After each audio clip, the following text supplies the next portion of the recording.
Of the NBA's regular season. I'm Malika Andrews alongside the Ball of Famer Richard Jefferson, Brian Windhorst, Kendrick Perkins. That was a hard laugh, bro. That was a bit aggressive. Richard, we're really glad to have you back in studio with us. There's a lot left to be decided, my friends, in the final week, but one thing we've known since March 20th, right? The West playoffs, they will have to go through the top-seeded Oklahoma City here, but there could be some vulnerabilities that are a little bit more of an experienced team maybe could take advantage of here. That certainly looked like it was the case on Sunday with LeBron James and the Lakers in town. Brian, we're going to pick this up in the final 50 seconds of the first quarter. The Lakers up here. Gabe Vincent, ooh, nice pass, hits the three. The Lakers were shooting the lights out from the three ball. 15 of these they made in the first half alone.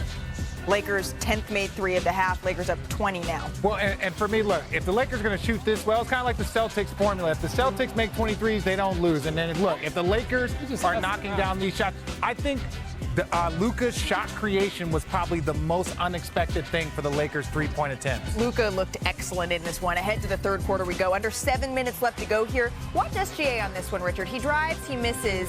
He just looks a little bit flustered here. He doesn't get the call. It was his first time since December 18th, 2021 without a free throw attempt in a game. Well, the Lakers, when they are locked in defensively, as you see Luka with the up and under. When the Lakers are locked in defensively, we saw they're one of the best defensive teams in this league since January 1 when they're playing well. LeBron gets the steal, throws it down the other way. He's 40 years old, and he's doing that. Richard needs icing on. Look, that's not really a LeBron window. LeBron after the game. That's not a LeBron window. This is a great team to test out to see where you are, but ultimately it's about our habits. We have to continue to push our habits. They know who they are. You know, they know what they're going to be in the postseason. We're still trying to figure it out, you know, with our lineups, with, you know, us all getting acclimated to what Luka wants to do, AR, you know, myself, and, you know, and to make sure we keen on everybody else on the team and make sure we hold, you know, each other accountable. So, you know, we understand that, you know, coming down the stretch, we have to play some really good basketball, but we still working on habits.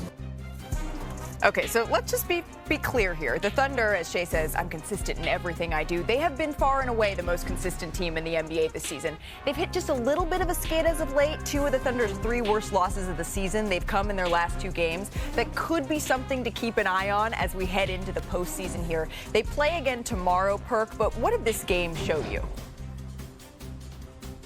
Well, I believe that the Lakers came out with it on their mind, and it was a warning shot to OKC. Like, hey, listen, I understand y'all the top dogs, but we're a veteran squad led by LeBron James, and we're going to come in and we're going to compete, and you need to strap your shoes up.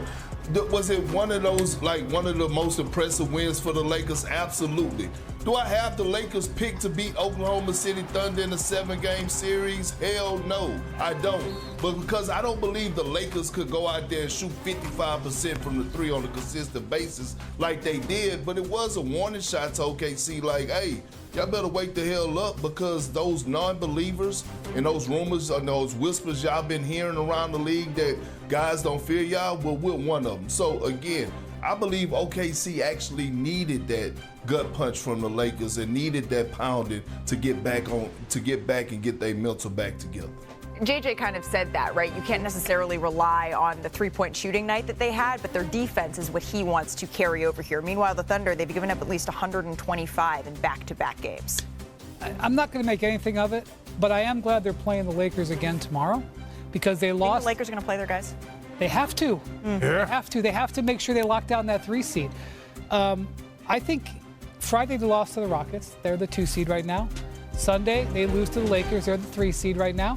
I am very happy that I get to see how they respond to this, because, you know, they've proven over the course of 5 months that they are the best team in the Western Conference. But you don't want to let one of these teams get a little edge on you. So I'm not stressing about it, but I do want to see how they react tomorrow night. Look, I know Houston is kind of trying to separate themselves a little bit as a 2 seed, but everybody else, it's like, hey, you lose to the Golden State Warriors, they could be the 3 seed. Then the next day you lose them, they could be the 6 seed. So I don't think there's this mentality of like Cleveland versus Boston, 1 versus 2. If we lose this game, what does that mean down the line? I think for OKC, it's just about how are we playing. Right now, they want to reassess something. They were on a 70-win pace. Right. They lose back-to-back games to two very good teams, and one of them shoots 15 threes in the first half. You chalk that up. 22 on the night. Yeah, you chalk that up to just like, hey, good job. Right. Can you do that in a 7-game series 4 times versus us? And I don't think they can. I do wonder if we're going to need to see. I know everyone needs to play. There is a tight race in the Western Conference that we're going to lay out in just a minute. I do wonder if they play their guys in this second game against Oklahoma City because it is on the first night of a back-to-back against the Dallas Mavericks. Luka's return in Dallas. Are you happy with splitting? That's something that JJ Redick and company are going to need to assess.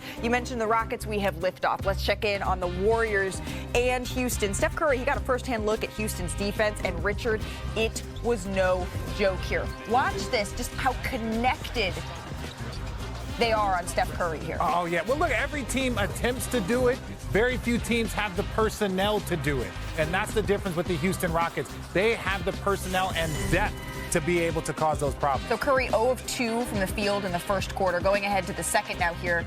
Draymond Green getting in a little bit of a physical exchange here with Alperen Şengün. With the European center. Boy, I've never seen that before. Warned by the referee.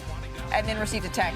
So this game's getting a little chippy early here, Richard. Yeah, well, Draymond always makes everything chippy. That's the edge that he brings to the Warriors.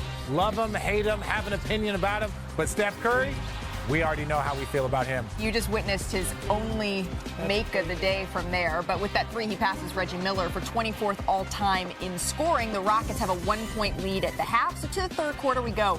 Watch Jalen Green here. Looks for Alperen Şengün. Baby Jokic for the dunk. Oh, no, this is impressive. Watching Houston even navigate. This game is close. And look, this is what I would say about Golden State. As Draymond gets the M1, leads offensive foul.